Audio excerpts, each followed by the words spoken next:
Hey guys, and welcome to the American Tribune Live. I am Todd Peterson. This is my Michael Jordan 97 finals here. We're a little sick. Things are going around the house in Minnesota right now as the weather is turning, but we are here because it is too important not to go live and talk about all of the Trump hoaxes. If you caught our show last week, we talked about Kamala Harris's lies. We talked about Tim Walz's lies. And as promised, this week, today and Thursday on our show, we are going to debunk all of the Donald Trump hoaxes. The plan, of course, is that it needs to prompt some thinking. If they are willing to lie about this, and we're going to go through things that are so small and so insignificant, all the way up to Russian collusion, January 6th was an insurrection, things that Democrats have never heard before. They've never actually seen full Donald Trump clips. They've never seen where these stories originated from, how the media twisted things about Donald Trump. This show, yes, it is for a conservative audience because you need to be equipped with these facts when you have conversations, discussions, debates with your Democrat voting friends. But I encourage you to share this show with your Democrat voting friends specifically because everything they think about Donald Trump is a lie. It's a lie. And everything they feel about Trump, the reasons they are voting for Kamala Harris, it is all orange man bad. It is all anti-Trump sentiment because you and I both know there is no good reason to vote for a continuation of the Joe Biden administration. Kamala Harris has nothing to offer this country. We all know it, but people will still vote Democrat because they think Donald Trump is some form of Hitler now. We've been calling him a fascist and Hitler for going on 10 years, but you've got to understand something. That is a lie, but we're going to start small and chip away at the foundation of those lies because, again, if you see these lies get exposed, and we're going to start with the koi fish. Who remembers the koi fish from 2017? They lie about everything. And again, if you're an honest person, you're asking yourself, they lied about this, they lied about that, they took that clip out of context. What else isn't true? And this goes far beyond just Donald Trump. If they're willing to lie about Donald Trump, they're willing to lie about race hoaxes, they're willing to lie about everything. The media is the business of lying. I hope this show today, I hope last week's shows, when you hear Democrat politicians talk, when you hear media pundits talk, just understand that it is a lie. By the end of this episode, if you stick through it to the end, you're going to see that it is a lie as well. And before we get started, I want to give full credit to a website called American Debunk. You should go check that out. They go through detail on a lot of the hoaxes that we're going to cover today. While I was pulling clips from the internet, mostly on Twitter, by the way, go support Elon Musk, go support free speech, become a premium subscriber on X. While I was pulling clips from that, looking at other articles, trying to find past headlines of events to be like, this is how the media framed it up, I found that website, American Debunk.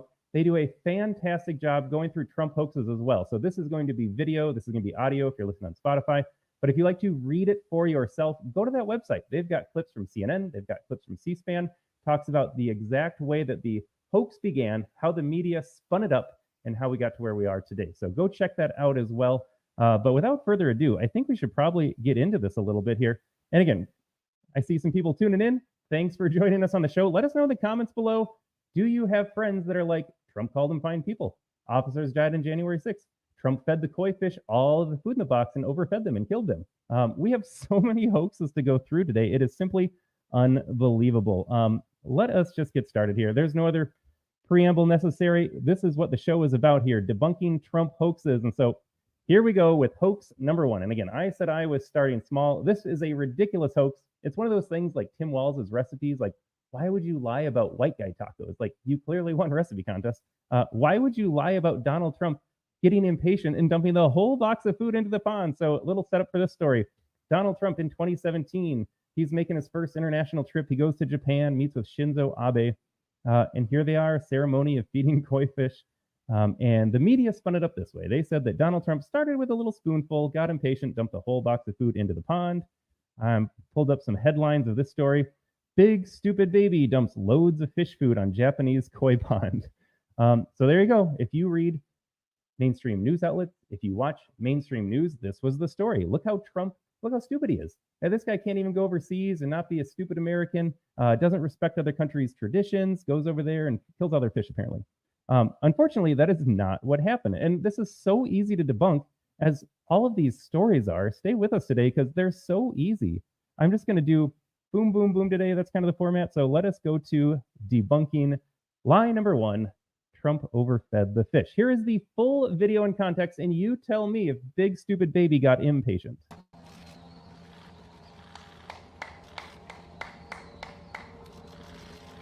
So if you're listening on Spotify,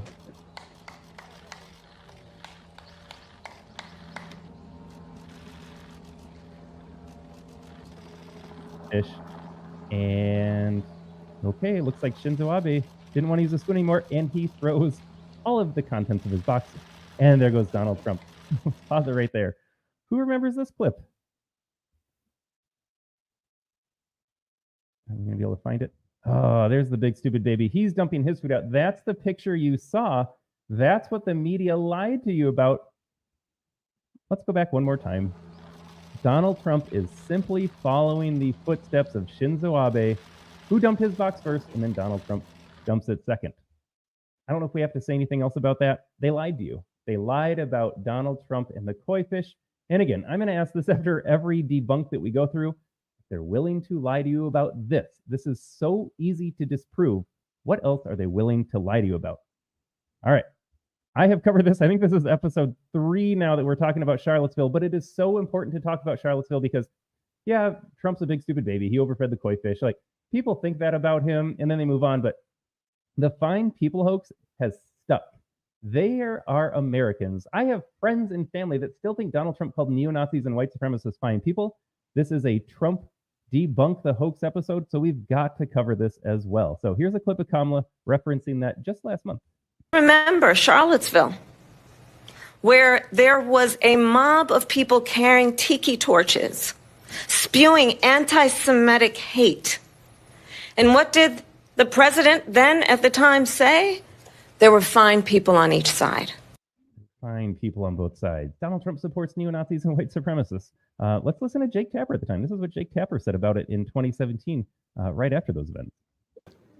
Okay, I'm being told we have it. Thank you. Run it, please. Excuse me, to protest. Excuse me, they didn't put themselves down as you, and you had some very bad people in that group.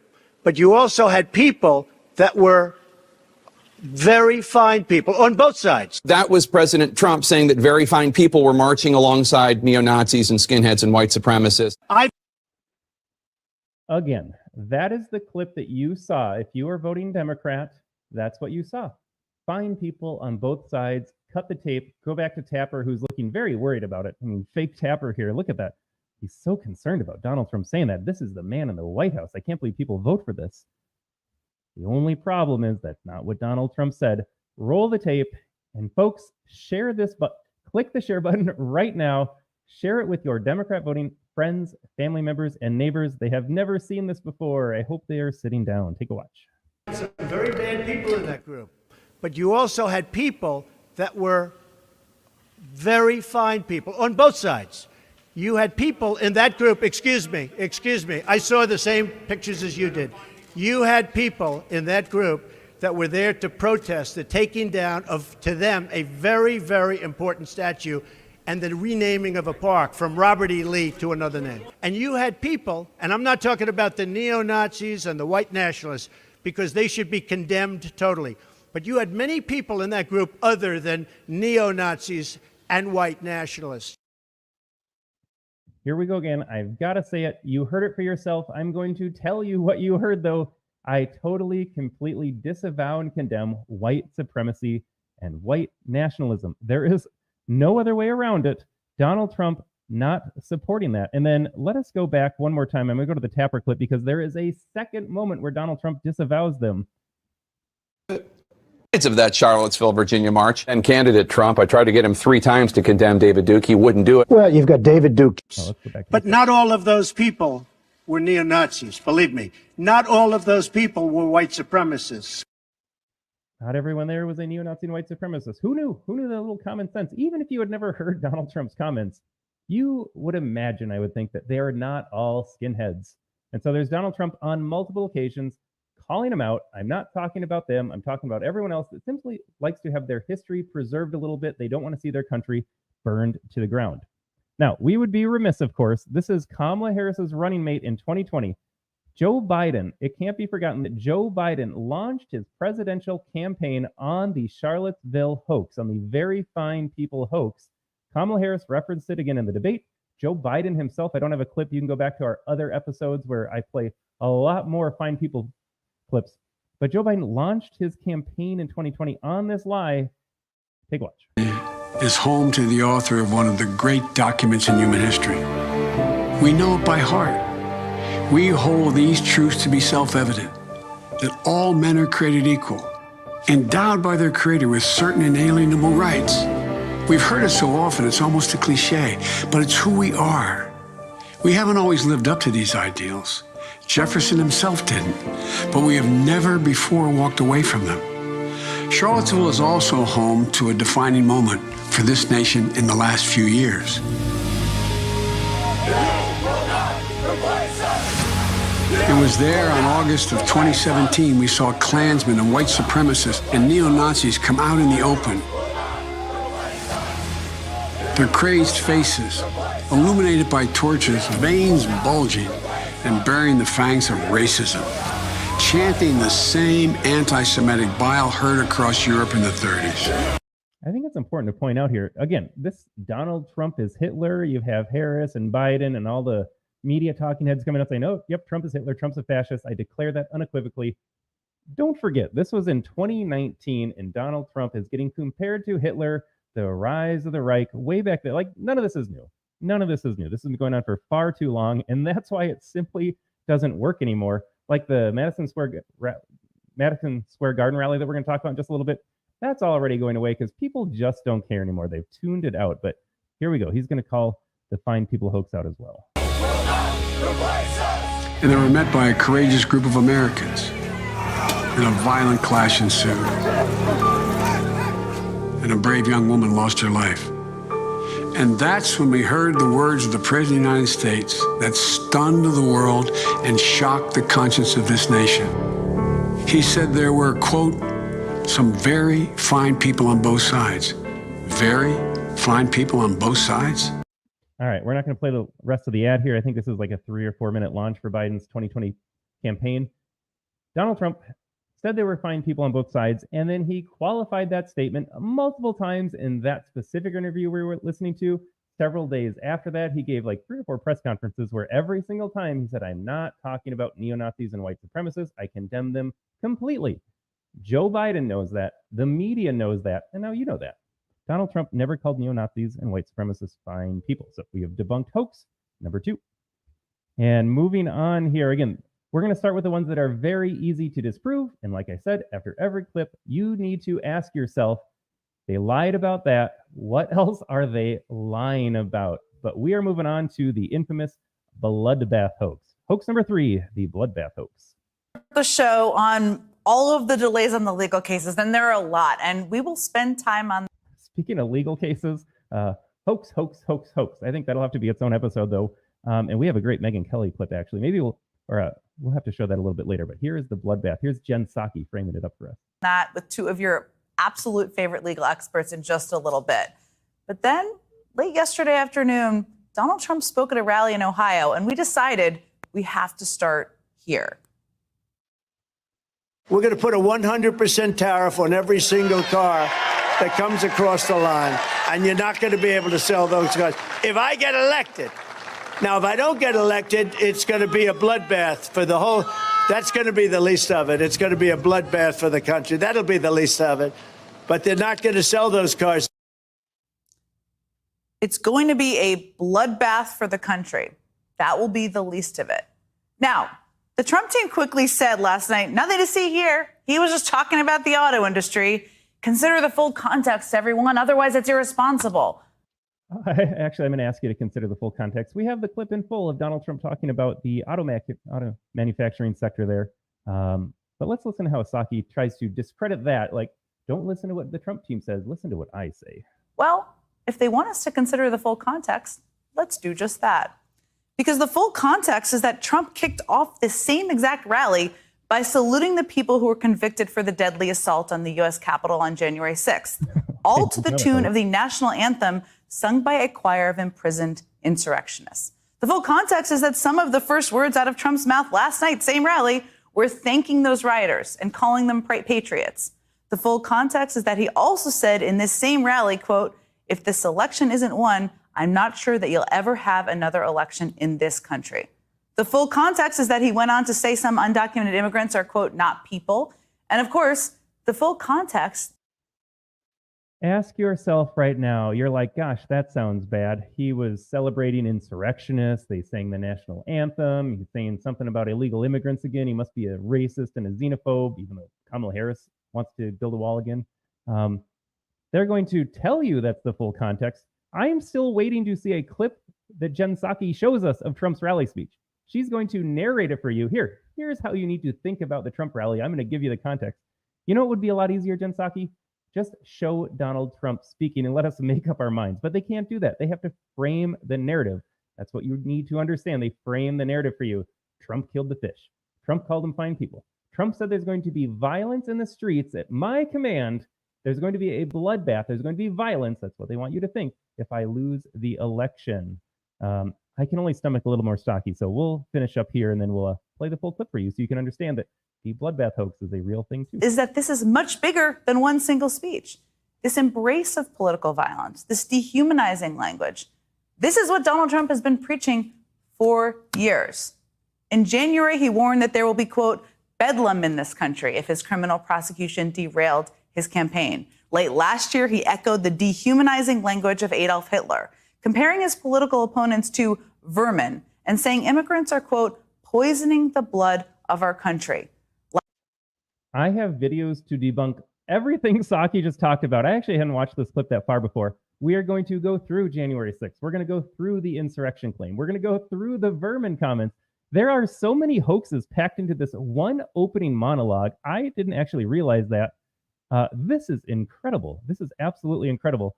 So we got the bloodbath hoax that she's talking about initially, and then she inserts 3 other major Trump hoaxes. I mean, are you outraged enough?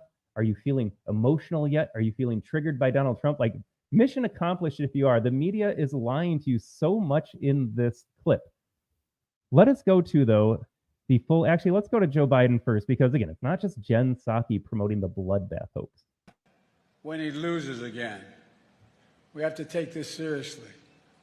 8 years ago, you could have written off it as just Trump talk, but no longer, not after January 6th.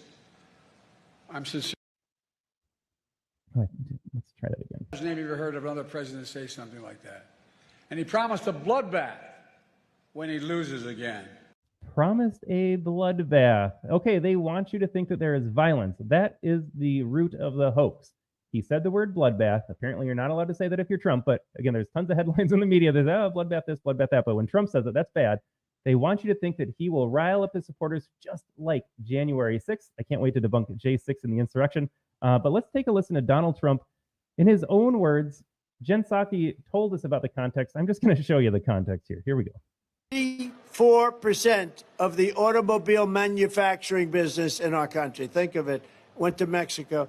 China now is building a couple of massive plants where they're going to build the cars in Mexico and they think that they're going to sell those cars into the United States with no tax at the border. Let me tell you something to China. If you're listening, President Xi, and you and I are friends, but he understands the way I deal, those big monster car manufacturing plants that you're building in Mexico right now, and you think you're going to get that, you're going to not hire Americans, and you're going to sell the cars to us. Now, we're going to put a 100% tariff on every single car that comes across the line, and you're not going to be able to sell those cars.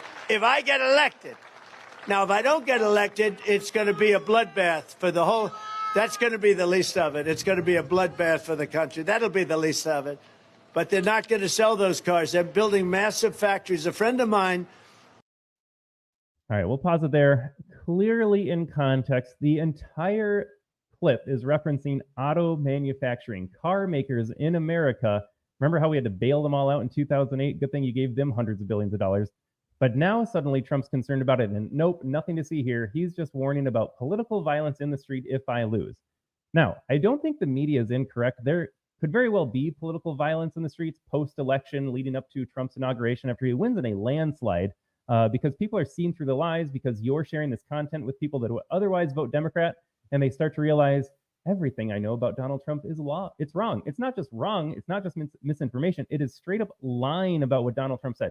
Not even just taking out of context and misunderstanding. They are straight up lying to you. So Donald Trump talking about making cars and selling cars. The bloodbath would affect auto manufacturing, not violence in the street. We debunked the bloodbath hoax. And again, if they're willing to lie to you about fish, fine people, and bloodbath, what else are they willing to lie to you about? And actually, this one is astounding. We're going to go next to a little bit of January 6th. I'm not going to cover all the J6 stuff right now. Listen to Kamala Harris at a rally just a couple weeks ago. Remember, timeline, folks, January 6th, 2021, 3.5 years ago. We have learned a lot since that day. But Kamala Harris and the media and Democrats don't want you to know too much. Listen to this claim right here. 140 law enforcement officers were injured that day. Law enforcement officers were killed that day. Law enforcement officers were killed on January 6th. She said that. The people in her rally believe that.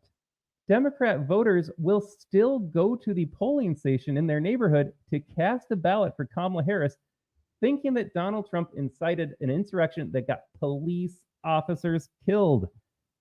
The only problem with that is, you know what I'm going to say, it turns out nobody that was a police officer died that day. Take a look at this here as we're uploading our New York Times rebuttal.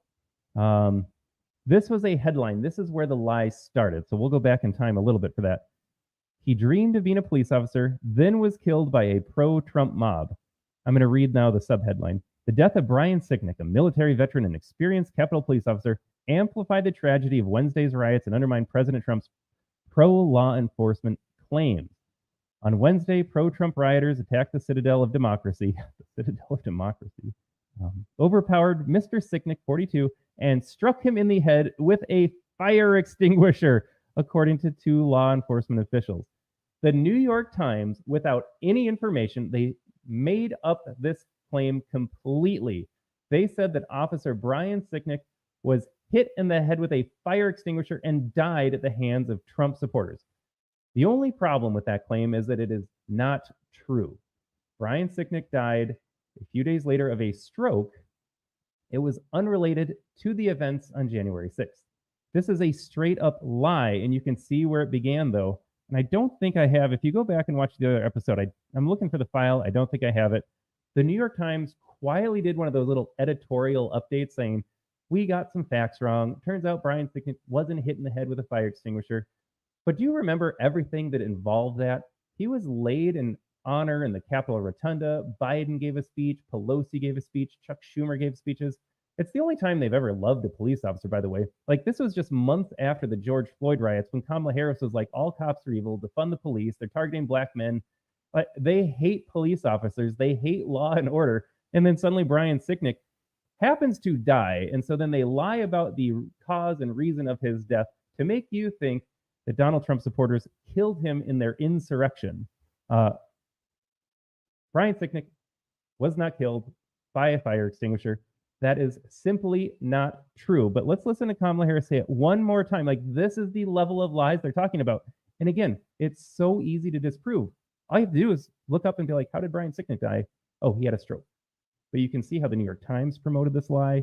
And Kamala Harris is still saying this. Like, folks, if you're voting for a Democrat, do you believe this? Like, honestly, if you believe this, are you willing to admit you were wrong? I am telling you right now, and it's not me saying this, making up new facts. It is the facts on the ground. No police officers were killed on January 6th. Nobody seems to care that Ashley Babbitt was murdered by a police officer, by the way. It's the one time, again, that the left flipped their script, like, all cop killings are bad, except when Michael Byrd murders Ashley Babbitt, a young, unarmed woman. 140 law enforcement officers were injured that day. Law enforcement officers were killed that day. Law enforcement officers were killed that day. Just not true. It is just not true. All right, but we got to move on here. We have a lot of hoaxes to cover. I want to go to more low-hanging fruit. This is one that, this started really early. I think this was 2015. This was even pre-Donald Trump being president. Do you guys remember how he mocked a disabled reporter? He did one of these. So he was clearly making fun of the disabled reporter. How could Trump do that? He's such a scumbag of a human. Let's go back in time a little bit to 2015. I don't like Donald Trump. I used to. Actually, I'm going to go. Let's go with this. See the president of the bank, I mentioned the word regulated. These guys come in, they run the banks. And I watched a general recently on television, and they said to him, what do you think about ISIS? Oh, ISIS is very tough. And I'm saying, first of all, why is a general on television? I don't want my generals on television. I heard Ted's a good debater. I said he is a good debater, but he can't talk, okay? Bad talker. He's a good debater, bad talker. So he's over here. They asked him about waterboarding. They said, Senator Cruz, what do you think of waterboarding? Oh, I don't want to talk about it. You know, he didn't want to talk about waterboarding because too controversial. And I'm saying to myself, they're chopping off heads. He doesn't want to talk about waterboarding. A couple of good paragraphs. And talking about northern New Jersey. All right, so this is the clip now where Trump suddenly makes up new mannerisms. He's never used them before. The only problem is you just saw that this is kind of a Trump go-to in 2015. Was the Prober's Eye, written by a nice reporter. Now the poor guy, you got to see this guy. Oh, I don't know what I said. Oh, I don't remember. He's going like, I don't remember. I thought, oh, maybe that's what I said. This is 14 years ago. He's still. All right, so we set it up. That is Donald Trump's mannerisms, and then here is the story. It's real entertaining, but now I realize he's a mean bully. I know this partly because I saw that video of Trump mocking a disabled reporter. You got to see this guy. Oh, I don't know what I said. Oh, I don't remember. Trump's opponents quickly made this ad based on that video. When I saw Donald Trump mock a disabled person, I was just shocked. You got to see this guy. Oh, I don't know what I said. Oh, I don't remember. When I saw Donald Trump mock somebody with a disability, it showed me his soul. It showed me his heart. And I didn't like what I saw. Me neither. How cruel Trump was. The reporter has a disease and Trump mocks him? But wait a second. Trump waves his arms around. The reporter's disability means he can't move his arms. Also, Trump did something similar when mocking a general who said something he didn't like. What do you think about ISIS? Oh, ISIS is very tough. Trump also used the same motion to mock Ted Cruz. They said, Senator Cruz, what do you think of waterboarding? Oh, I don't want to talk about it. You know, he didn't want to talk about waterboarding. Turns out this is a Trump performance gimmick. It's not very nice, but it doesn't appear directed at a disabled person. But I didn't know this until I started researching this show. I'm a media junkie, but I never saw the other side of the story. The last line is so important. Our Democrat audience, our Democrat friends, family members, neighbors, they have never seen the other side. They've never seen it. I hope we've debunked at least a lot of these easier ones right now. All you have to do is go to the real clip. And again, the example for that is like, they just take it out of context or they straight up lie about it. Hey, all the hoaxes are lies about Donald Trump, but you wouldn't know that unless you seek out the truth.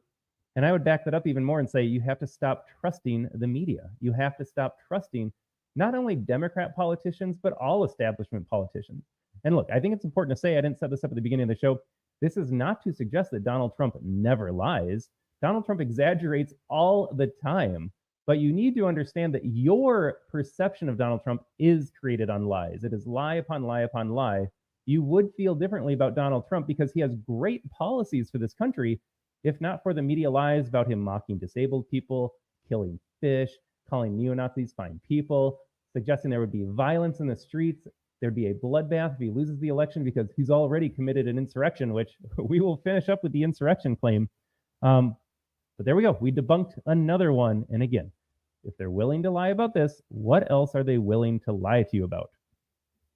All right, we got to figure out where we want to go next year. There are just so many lies. So many lies. I think this is a great one. Let us go to kids in cages. Who remembers the infamous kids in cages? Donald Trump's such a mean guy. He takes these poor brown kids crossing the border, just trying to come in with their families. It's always their mom and dad they come with. Donald Trump separates them. That greed is good and winning is everything, because as long as you come out on top, it doesn't matter what happens to everyone else. And they see what happens when that lack of empathy is ginned up into outright disdain. They see our leaders labeling fellow citizens enemies of the state. We will be talking about enemies within later on as well. While emboldening torch-bearing white supremacists. We already debunked that one. Do you see how these hoaxes, though, they keep growing because she's talking about kids in cages. She will get to that. That'll be her crescendo moment. But do you see Jen Psaki did the same thing? Insert this hoax, insert that hoax. Repetition just becomes the new way of making it true. If you say a lie often enough, it just becomes the truth. Gosh, where have we heard that before? Speaking of Hitler references. But let's keep going with Michelle. They watch in horror as children are torn from their families and thrown into cages, and pepper spray and rubber bullets are used on peaceful protesters for a photo op. We also have that one to debunk. This is from Michelle. There's a reason she's doing it on video. This was the 2020 DNC. Gosh, we can even talk about that a little later on too, when they talk about how Trump ruined the economy. Meanwhile, Michelle was the champion of make sure you Zoom everywhere and don't go to work and shut down the economy. And then, Joe Biden inherited a bad economy. I wonder why, Democrats. But Michelle packed in so many hoaxes on this clip. But we are focusing just on kids in cages. You guys all remember AOC crying, even though that picture was taken in a parking lot across the street. Pretty astounding stuff here. Let us take some pictures now of those. And look, we're not making fun of the kids in cages. It's awful what's happening to the kids, but they shouldn't be there. Those kids should be in their home country. They shouldn't be taking these 1,000-mile treks to the American border. There's so much wrong along the way. And then here is, I think we're loading up an image.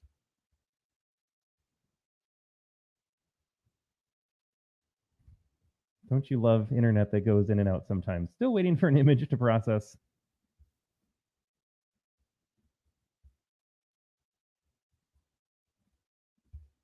All right, well, let's see if we can pull up another image while that one continues to spin. Welcome to live broadcasting sometimes.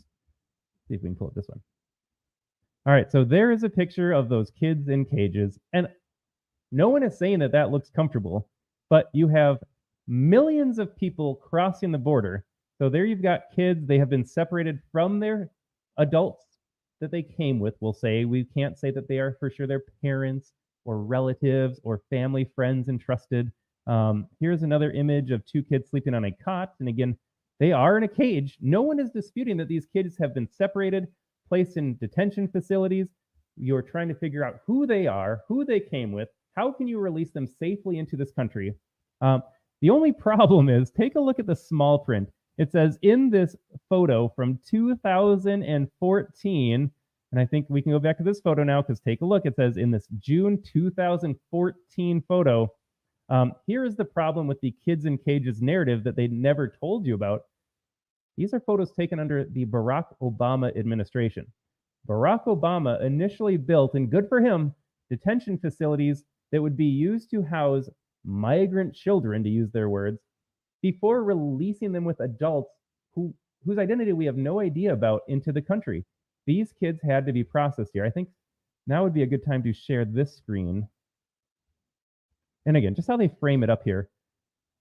So I want to go to this now, and then we'll get to a little bit more debunking about even just how they pretend to care about these illegal kids. So you have someone in 2019 saying a federal pilot program to DNA test illegal immigrants showed something like 30% of test subjects are fake. This is why Obama and then Trump continued, and Biden quietly got rid of, which we will get to that in just a second as well. Something like 30% are fake families. If I need to spell this out, and I'm going to, because if we have Democrats listening, they need to hear this explicitly. This man is claiming that a third of all supposed family units are not actually family units. What that means is you have an adult, you have a kid or kids plural, claiming to be a family, and they just are not. So you could pluck out a kid from the streets in Guatemala, be an adult, and try to get a little sympathy saying, I'm just traveling with my young kids, and get into America that way. Or you could have a kid not just plucked out innocently for the adult's benefit to pretend he's a kid. Maybe he has nefarious motives for taking that kid. Maybe he's part of a larger sex trafficking network. We'll get to that in a second. But here's how PolitiFact covered it. This is, again, how the media is covering this. So they do a little fact checking, and they go against the claim the Trump administration is using DNA tests to crack down on fake families. And so they talk about, yes, we're doing the pilot program. And this was only a 3-day pilot program. Take a look at this. DNA testing revealed a portion of the groups caught crossing the border illegally have lied about being related, but the rate was not 30%. They're going to rate this a false claim. Hold on a second. Here we go. According to an ICE statement in June, agents tested 84 family units who presented indicia of fraud or indicia of fraud. Of those, 16 groups claiming to be a family were identified as fraudulent. That's only a rate of 19%. They want you to get fired up about some Trump administration official lying about the DNA rate. 30% of families are fake. Oh, it's only 19%. So let's go to their ultimate fact check here. Our ruling was this is half true. They had to make sure that you knew that there was a lie, but they don't express any alarm over the fact that still 20% of these family units are fake, which means 1 out of 5 kids, if we're just being generous, assuming that it is 1 kid per fake family unit, does not belong to those adults. This is frightening stuff because the implications of that, we've already heard about sex trafficking rings. You've heard about the rape trees at the border. We know about missing kids at the border. This is a huge problem, an epidemic of sex trafficking, but kids in cages. Michelle Obama doesn't think that we have enough empathy because we separate these kids. Well, it turns out when 1 out of 5 kids don't belong to the adults they're with, that is a huge problem. But take a listen. And again, this is how the media lies to you about this. We've already debunked the kids in cages because those were Obama cages that Trump used as he should. Obama, Trump, Biden, they should all be separating kids at the border to make sure that they actually go to their family unit. But this is how the media covered it. The sheer number here, 545 kids. That's not a child on a milk carton. That's the whole dairy aisle. All right, so that's Colbert clutching his pearls over the fact that 545 kids were missing under the Trump administration. Number one, you already got mad at him for doing kids in cages and trying to figure out the veracity of the claim that, yes, we're a family unit. So Colbert is upset that we're missing 545 kids under the Trump administration. This was towards the end of 2020, I believe. Take a listen to this news report. I won't even set it up. Just listen to this.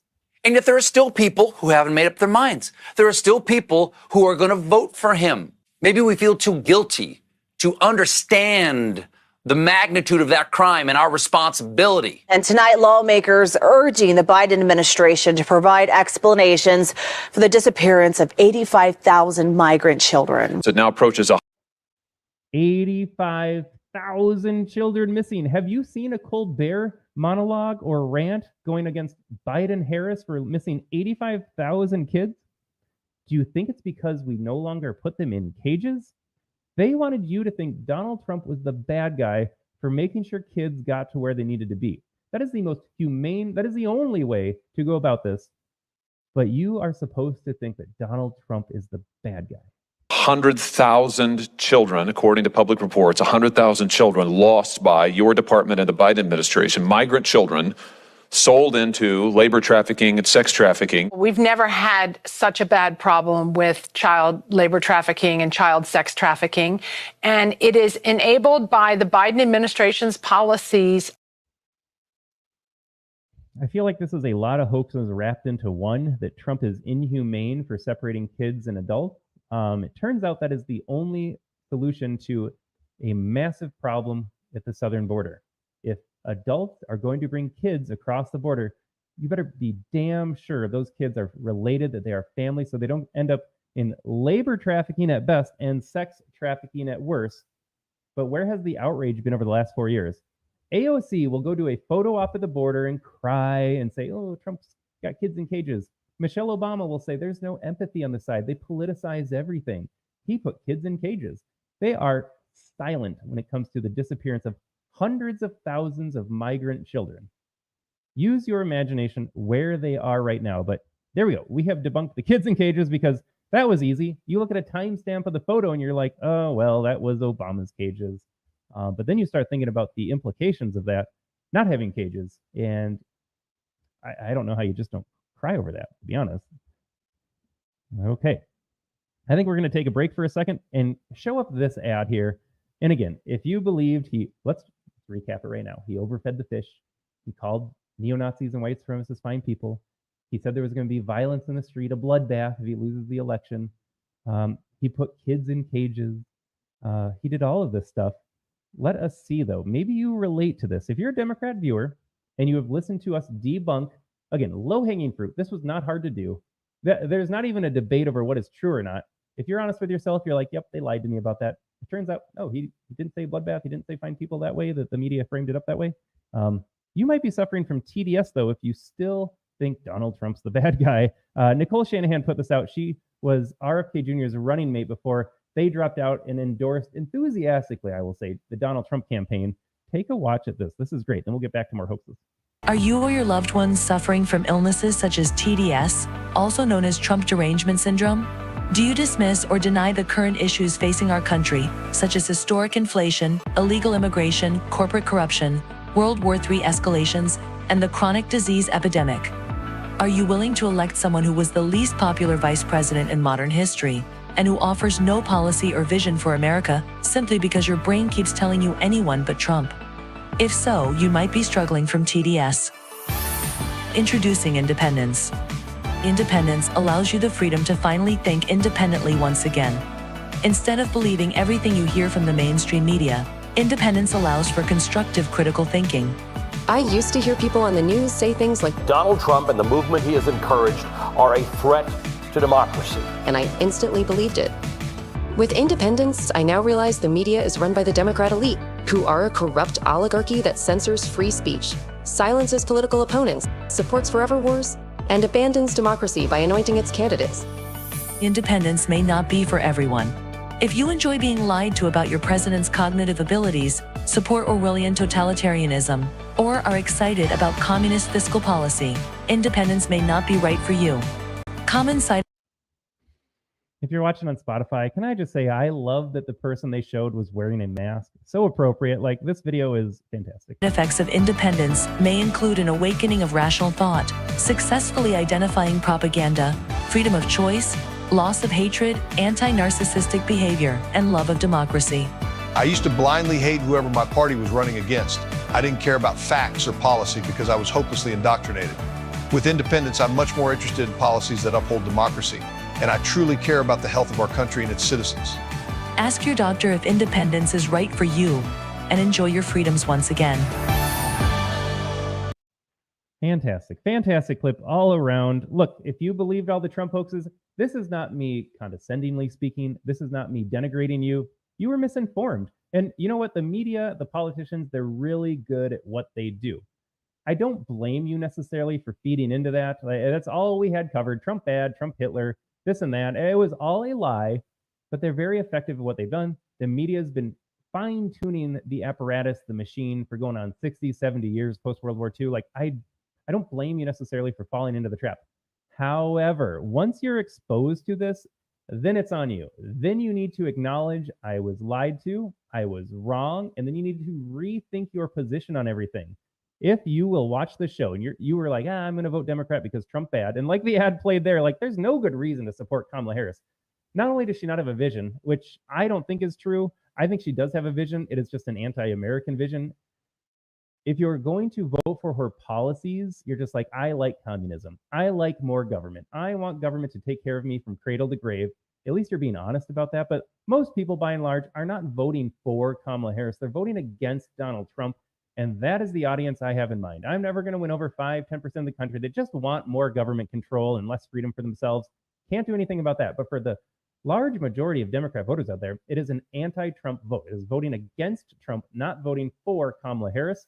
And I am telling you right now, Democrat voters that are leaning that way, everything you think about Donald Trump is a lie. And we haven't even talked about policy positions. We're just talking about how they have framed up his character so you don't even have a chance to think about his policies.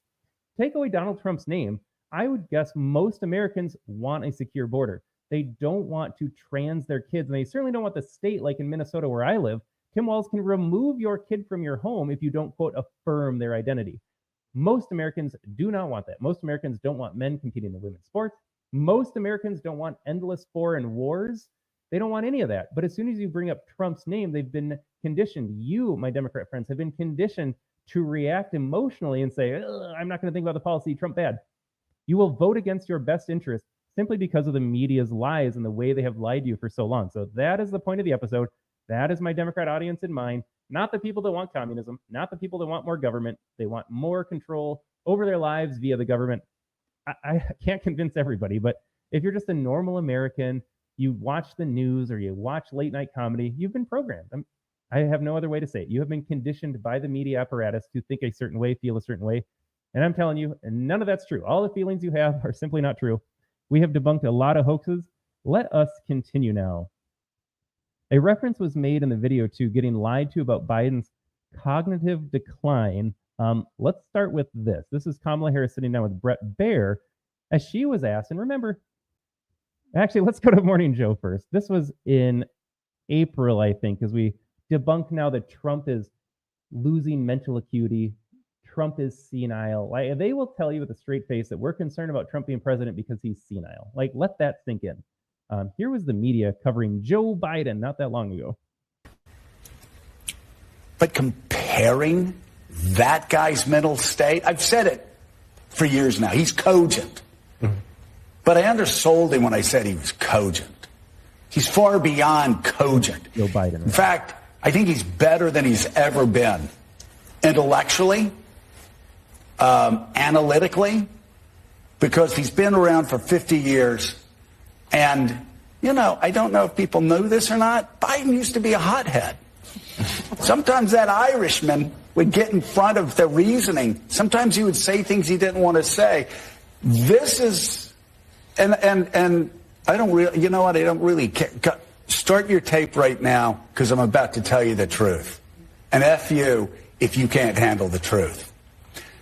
This version of Biden, intellectually, analytically, is the best Biden ever.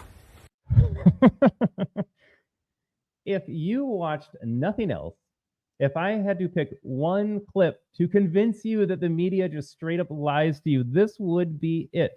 This was in April or May, I want to say, of this year, right before the June debate. We can talk about the June debate too. There's so much to talk about. It's all a hoax.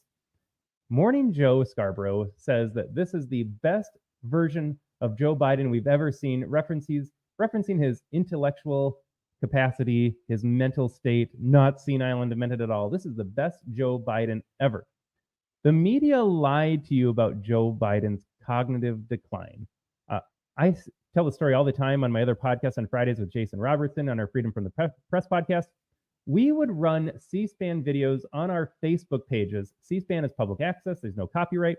And we would just simply narrate it, not even opinion, just not even editorializing, just saying, Joe Biden stumbles again. Joe Biden falls down the stairs.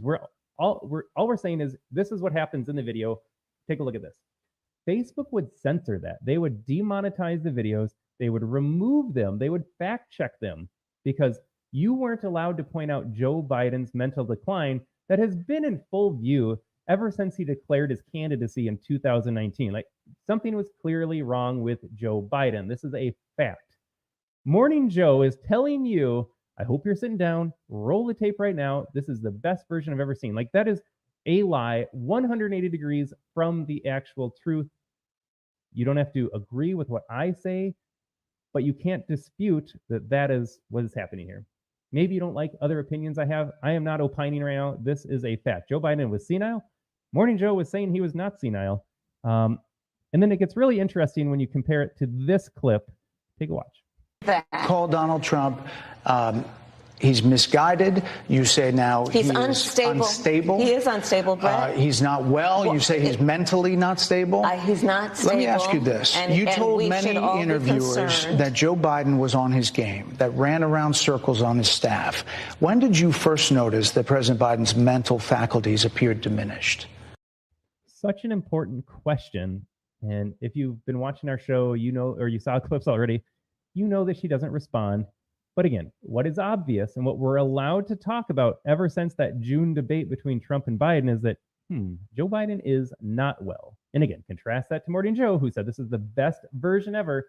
Again, I can't think of a better clip that summarizes how the media straight up lies to you. He looked in the camera and said, this is the best version ever. It was a lie. It was a complete lie. I mean, we've debunked all the Trump hoaxes. They're all lies. That is just the most blatant one I can think of. So now Kamala Harris is asked, how can we trust you, Kamala? Because you lied about Joe Biden. You said he was running circles around everybody. He was leading these meetings. And then we dropped him from the ticket because we were concerned about his senility. So something happened. What moment was that for you, Kamala? Take a listen to her answer. Joe Biden, I have watched from the Oval Office to the Situation Room, and he has the judgment and the experience to do exactly what he has. A lot of people gave Kamala flack for that. I'm not. I misspeak. I think she was going to say temperament and experience at the same time. So I will give Kamala a pass for misspeaking there, even though everything else she says is always gibberish. Do you notice, though, that she's speaking, but she's not answering the question? Like, you can be experienced and also suffering from mental decline. You can be present in these meetings and also suffer from mental decline. Everything Kamala is saying is a lie. Done in making very important decisions on behalf of the American people. There were no concerns. And look, Joe Biden made decisions for the American people. She's not lying, but she's also quite evasive here. Just understand the fact that you can be senile and still make decisions. They can be good, they can be bad, they can be incoherent. It's still a decision. So she's not answering the question. Brett, Joe Biden is not on the ballot. I understand. And Donald Trump but is. You talked about it. And Donald Trump is. And this is also not a rebuttal. I know people are like, you go girl, like girl bossing her way up through Brett Baer's interview. She wasn't taking nothing from Brett Baer. Joe Biden is not on the ballot. That is true. But she was not asked about Joe Biden being on the ballot. She was asked about you lying about Joe Biden's mental decline. He asked, when did you first notice it? She hasn't answered that question. Clooney said within a few minutes of talking to President Biden at a fundraiser that he thought this was not the same Joe Biden that we saw on the debate stage. Donald Trump is on the ballot. I understand. You met with him at least once a week for 3.5 years. You didn't have any concerns? I think the American people have a concern about Donald Trump, which is. They sure do, because the media lies to them about him. Again, the people are all concerned that he called neo-Nazis white supremacists. They're concerned about violence in the street with a bloodbath when he loses the election. They're concerned about all those things because they've been lied to about them. I don't know what else to tell you, folks. You have been lied to about why you're afraid of Donald Trump. But this is where it gets really interesting, because the media is going to ignore Joe Biden's senility. They're going to pretend he's the best version ever. And we have just a few clips because we've got so many hoaxes to get through. Don't take my word for it. Go on Twitter. Go on YouTube. You can find countless clips of MSNBC, CNN, every talking head saying Joe Biden is just fine. And then like that, after the debate, we were allowed to talk about a senility. The debate was a setup. It was a setup because Biden was polling badly. He was going to lose this November. The narrative about his senility was picking up steam. It was getting harder and harder to hide, especially after they referenced a fundraiser with George Clooney. So other people were noticing. That's why they did the debate in June, just so you understand the timeline. They had to give themselves enough time to run a new candidate. Remember, Joe Biden was basically uncontested in the primary because defending democracy and all that, Donald Trump's a threat to democracy. The Democrat Party didn't run primaries because they hand-selected Biden. They were going to keep Biden as the nominee. They didn't want RFK challenging him. Poor Marianne Williamson is always running out there. Nobody gives her the time of day. But when it became clear that Joe Biden was polling poorly and they couldn't lie about his mental decline anymore, they bumped up the June debate so that they could have July, August, September, October, 4 months to run a new candidate, which, by the way, they just chose Kamala Harris. Democrat voters concerned about defending democracy by voting for Kamala Harris did not cast a primary vote for Kamala Harris. Nobody did.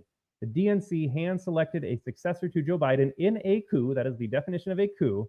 They chose their new leader. They installed that person, and now she is running a campaign. Democrats, you did not vote for Kamala Harris. She should not be there were it not for the establishment running a coup against Joe Biden and putting her there themselves. But here we go. Now the narrative is not that Joe Biden was senile. Yeah, we'll just kind of ignore all that. Just pretend that we never lied to you about his health. But now they want you to think that Donald Trump is senile. And the media is so honest about it. They're so on top of noticing when politicians are off the game. Take a listen to Barack Obama. My point is, you'd be worried if Grandpa was acting like this. Not if it's Joe Biden, Grandpa, just Donald Trump, Grandpa, to be clear. Right? You'd call up your brother. You'd call up your cousins. You say, have you noticed? But this is coming from somebody who wants unchecked power. I feel like that's a hoax too, unchecked power. We survived 4 years of Trump administration. He peacefully transferred that power. You got to ask yourself, like, what unchecked power? What is Donald Trump? Forget what Donald Trump is going to do. Look at what Joe Biden has done. Like, they don't care about unchecked power as long as it's their team. So it's not a principled statement. They love unchecked power. They want Joe Biden to do all these executive orders. And remember, in the debates in 2020, Joe Biden said that only a tyrant uses executive order. I'm going to work with legislatures, work across the aisle. And he gets into office and he undoes every Trump EO, signs a record number of executive orders. But yeah, unchecked power indeed, Obama. So, Wisconsin, we do not need to see what an older, loonier Donald Trump looks like with no guardrails. America's ready to turn the page. This is also a lie. You are not turning the page when you run the incumbent vice president as the new presidential nominee. There is no turning the page. There is no new path forward. There is no day one. Kamala Harris is an extension of the Biden-Harris administration. There will be nothing new and different. I don't know what else to tell you. If you're buying into this fact that, like, we need a day one, we need a new path forward, we need to turn the page on Donald Trump because Biden's the president right now and you're his vice president and you're going to do something differently. Yeah, but we don't want to see what happens when an old guy gets into office. Nobody was concerned about Joe Biden being an old guy in 2020. They picked him because he was the grandpa figure. You weren't going to vote for Kamala Harris in 2020 because she's a radical Marxist who suffers from low IQ. That's not her fault. That is what it is. She's dumb. She has horrible policies. You, the Democrat voter, didn't want her in 2020. She dropped out before Iowa, before any of the primaries began. She was polling at less than 1%. Nobody would donate to her campaign. Nobody would work on her campaign. Nobody would vote for her campaign. You didn't want her, and rightfully so. She's a terrible candidate. The DNC picked Joe Biden over Bernie Sanders again. Bernie Sanders got robbed in 2016 and in 2020. So much for defending democracy again. But they picked him because he's a grandpa and he wasn't offensive to anybody. He wasn't threatening anybody. I have friends that voted for Trump in 2016, are voting for him again in 2024, but they voted for Biden in 2020 because they thought they were returning to normalcy, as if a normal establishment, normal Washington, D.C. operation has ever benefited the American people. Like, do you just like status quo corruption, status quo, like, don't care about the American people, just making big government bigger and bigger? Like, yeah, all this normalcy in Washington, D.C. is why we're here in the first place. It's why Donald Trump is so popular, because people are fed up with that. But people bought the lie. The DNC picked Grandpa Joe, who wouldn't offend anybody. He wasn't Donald Trump. Therefore, he wins in 2020, allegedly. Big asterisk on Joe Biden's 2020 campaign victory, but that is a separate hoax altogether. But folks, don't buy the Trump's mental decline narrative. Number one, if they were concerned, they would have brought it up about Joe. But number two, have you seen Donald Trump? Have you seen his schedules? There was a video going around. I wish I could have pulled that one up too. He wakes up, does a podcast, gets in his car, goes to the airport, does a town hall event, flies to do a rally in some other state. Like, this dude is up 16 hours a day doing the same thing every day. Podcasts, interviews, signings, town halls, just round tables. Do all that in the morning, fly and go do some rally at night. Like, when was the last time Donald Trump took a day off? This guy is sharp. And if he's tired, I have 2 young kids and I go to bed at like 8 o'clock just parenting. Like, can you imagine Donald Trump's schedule? Yeah, but mental decline. So we debunked that as well. I don't know what to tell you. We debunked that. Trump is doing just fine. But number two, the media is lying to you about their concern over his mental acuity. Let us go to, we could do some current events here. You know what? Here's a good one. Trump wants to be a dictator on day one. We've all heard that, especially if you're going to vote Democrat or thinking about voting Democrat. Well, I got to vote for Kamala Harris because Donald Trump is going to be a dictator. Let's take a listen to that. This guy, he says, "You're not going to be a dictator, are you?" I said, no, other than day one. All right, so that's the clip. I skipped all the Jen Psaki and the View clips because I can only watch so much of them every day. But that is the clip that went around, and now that's what they're all saying. Donald Trump wants to be a dictator. He admitted he's going to be a dictator. That sounds awful, right? Like, yeah, because Joe Biden and Kamala Harris wouldn't fit the definition of dictator. The only problem with saying Donald Trump wanted to be a dictator is that, number one, he's laughing about it. And number two, you tell me if you disagree with why he wants to be a dictator. Though, because the media has been focused on this and attacking you under no circumstances. You are promising America tonight you would never abuse power as retribution against anybody. Except. All right, I'll comment on that part after we watch this. For day one. Except Look, what? he's going crazy. Except for day one. Meaning? I want to close the border and I want to drill. That's drill, not. That's drill. That's not. No. That's not retribution. I'm going to be. You know, he keeps. We love this guy. He says, "You're not going to be a dictator, are you?" I said, no. Other than day one, we're closing the border. And we're drilling. After that, I'm not a dictator. So that sounds to me like you're going back to the policies when you were president. All right. Anybody that watches that full clip, and again, if you're voting Democrat, you haven't seen that. You just saw him say, I'm going to be a dictator on day one. And then the insinuation, of course, is that you're going to be a dictator starting on day one and throughout your, I guess, never-ending term, because a dictator wouldn't peacefully transfer power again. You have to forget the fact that he did leave Washington, D.C. in 2021, and Joe Biden was sworn in as the next illegitimate president. But he was clearly joking. And again, what he is joking about, as Sean Hannity says, is like, that doesn't sound very dictatorial. That sounds like what most Americans want. You're going to close the border? Like, please, I'll sign up for a dictator on day one if it means you're going to close the border. And then drill, drill, drill. You mean you want to get energy prices down because cheap energy makes a prosperous nation?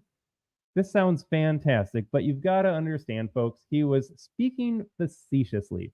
He is not actually going to be a dictator. And I feel like we have to repeat this a lot because they've been calling him Hitler for 10 years. Hitler was a dictator, so they've already made that connection.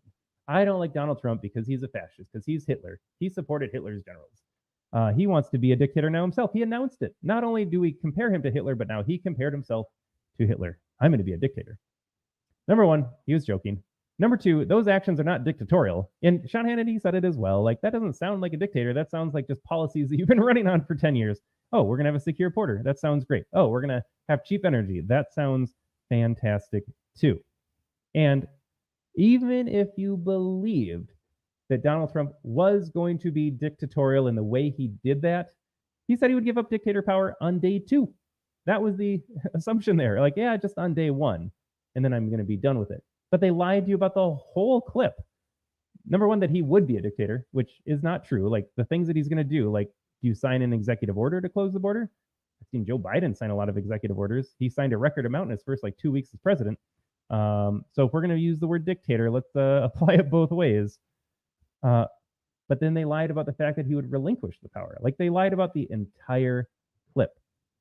Let me state this as plainly as possible. Donald Trump did not say he wants to be a dictator. And I'm just going to say it right now. Donald Trump will not act as a dictator. How many dictators in world history have been in power and peacefully transferred that power to the successor, even though they contested the election results? Donald Trump had every right. Mike Pence should have sent the elector voters back to the states. They needed to figure out what happened. There were shenanigans in the election. Pence didn't do that. Donald Trump can rightfully question the results. And even if Donald Trump thought he won the election, he still left Washington, D.C. Dictators don't do that. All right, moving on. Debunk, debunk, debunk. Let me ask the question again while I'm pulling up our next hoax to debunk. If they're going to lie to you about this, what else are they lying to you about? What else are they lying to you about? All right, this one will be good. You know what? Let's go back in time a little bit as well. This was the Hunter Biden laptop hoax. By some accounts, Donald Trump would have won the election anyways, regardless of the shenanigans, if people simply knew the truth about the Hunter Biden laptop. I would wager to this day, people still hear the word Hunter Biden laptop and associate it with Russian disinformation. Let us take a watch. 50 former national intelligence folks who said that what he's accusing me of is a Russian plant. They have said that this has all the 5 former heads of the CIA, both parties, say what he's saying is a bunch of garbage. This is classic Trump. We have 4 days left, and all of a sudden there's a laptop. There's overwhelming evidence that from the intelligence community that the Russians are engaged. I still think that the stories from the fall about your son Hunter were Russian disinformation and a smear campaign, like you said. Yes. I know you'd ask it. I have no response. Please respond, and then we're going to have follow-up questions. If this stuff is true about Russia, Ukraine, China, other countries, Iraq, if this is true, then he's a corrupt politician. Right. So don't give me the stuff about how you're this innocent baby. Joe, they're calling you a corrupt politician. Nobody. President Trump, I want to stay on the issue of race. We're talking about the issue. From hell. President Trump, we're talking about race right now, and I do want to stay on the issue of race. President Trump, I have to respond to that. Please, because look, very quickly. There are 50 former national intelligence folks who said that what he's accusing me of is a Russian plant. They have said that has all the 5 former heads of the CIA, both parties, say what he's saying is a bunch of garbage. Nobody believes it except his and his good friend Rudy Giuliani. You mean the laptop is now another Russia hoax? That's exactly what. Is this that's where you're exactly going? what. This is where he's going. The laptop is Russia, Gentlemen, Russia. I want to stay on the issue of race. You okay? have to be kidding. Here. So Joe Biden was adamant. It's not true. It has the hallmarks of Russian disinformation. That is what you were led to believe. And remember, when the New York Post broke that story a couple weeks before the election in 2020, Twitter instantly removed it. You were not allowed to share the article on Twitter. It was taken down from Facebook, on YouTube. All of big tech colluded with the government. And that was revealed later on with the Twitter files in Missouri versus Biden. Big tech colluded with the government to make sure that you didn't know the truth. And then, oops, it turns out the Hunter Biden laptop is real. The Hunter Biden laptop is real. Tonight, the Trump campaign is accusing Twitter and Facebook of censorship after the social media companies blocked the spread of an unverified story about former Vice President Joe Biden's son and a laptop allegedly full of his old emails. It's a story raising concerns about whether it's real or just designed to sow confusion in the final weeks of the election. Experts say it has all the hallmarks of information laundering. This looks like your classic disinformation campaign. Eric O'Neill is a former FBI operative. Steal the information with a cyber attack, get the emails from Hunter Biden's account, and then put them on these laptops that are left at a repair store. And that's how the information is now laundered into the public. Who do you think is behind this? Well, the Russians would be my number one guess. Social media outlets were quick to limit the spread of the story. Twitter briefly suspending the accounts of the Trump campaign and White House press secretary. Yeah, but he hates the Constitution, and Kamala Harris is going to defend it so much. Your government colluded with big tech to silence voices, to silence not just voices, but the truth. That's a big yikes right there. And so, yeah, disinformation, because we can trust the intelligence community. We can trust the media telling us. We can trust Joe Biden on the debate stage saying, oh, Donald Trump's just lying about that. Interestingly, CNN then later had to admit that, oops, some ads going on there, capitalism. Turns out that the Hunter Biden laptop is completely true. Everything on there was true. And now prosecutors going after Hunter Biden for a gun charge because Hunter Biden is a felon, lied about drug use, trying to get a firearm, illegally disposed of a firearm. Special counsel plans to use the infamous Hunter Biden laptop as evidence at the gun trial. Of course, the implication, of course, is that the laptop is true. You wouldn't admit this as evidence if it were not true. They lied to you about the Hunter Biden laptop. That was one of the biggest stories that helped Biden * defeat Donald Trump in the 2020 election. Everything on there was true. I can't even show the images. I am afraid to actually go look. There are people printed books of all the stuff on the laptop. You can go to certain websites and see the contents on the laptop. I am afraid to go visit that myself. I am certainly too afraid to show you guys pictures of that laptop. It is wild. Like, you could suggest that, I mean, the drug use, allegedly underage girls with Hunter Biden doing drugs at the same time. It is talking about his corruption with Ukraine and China. There is so much on that laptop. And now DC prosecutors are going to use it as evidence. They lied to you about the Hunter Biden laptop. So when you think the intelligence community, the media, the Democrat politicians, like, they all colluded with each other to lie to you about that laptop. Russian disinformation. Indeed. The Hunter Biden laptop was all true, and the FBI admitted in their testimony. Nobody watches C-SPAN. Nobody watches House hearings. Republican-led House held a hearing on the contents of the laptop, and the FBI admitted that, yes, they knew it was true since 2019. Yes, we now know that the government colluded with Twitter especially, but all of the social media companies to squash the story and to prevent it from being shared. I cannot think of a greater example of the threat that we are facing under a Kamala Harris administration than going after the First Amendment. They've already shown they're willing to do it. Are you willing to reward Kamala Harris for working with, and she is a Democrat, part of the DNC, for working with social media to circumvent the First Amendment. Oh, it wasn't us. It wasn't the government. It was these social media companies doing that. Well, turns out you guys had back channels and were speaking to each other and game planning this on the same page. So that is quite astounding. But now you know the Hunter Biden laptop is real. It's real. Okay. Boy, we have so much to get through today. I think it's time to talk about the enemy within, although we should probably do some current events. Donald Trump, as you know, held a rally at Madison Square Garden, and this is how the left responded. This was a hate rally. This was not just a presidential rally. This was also not just a campaign rally. I think it's very important for people to understand that these are mini January 6th rallies. These are mini Stop the Steal rallies. These are rallies to prime an electorate into rejecting the results of an election if it doesn't go the way that they want. Because Donald Trump and that entire cadre of people up on that stage, Stephen Miller, et cetera, do not respect the law of the United States of America.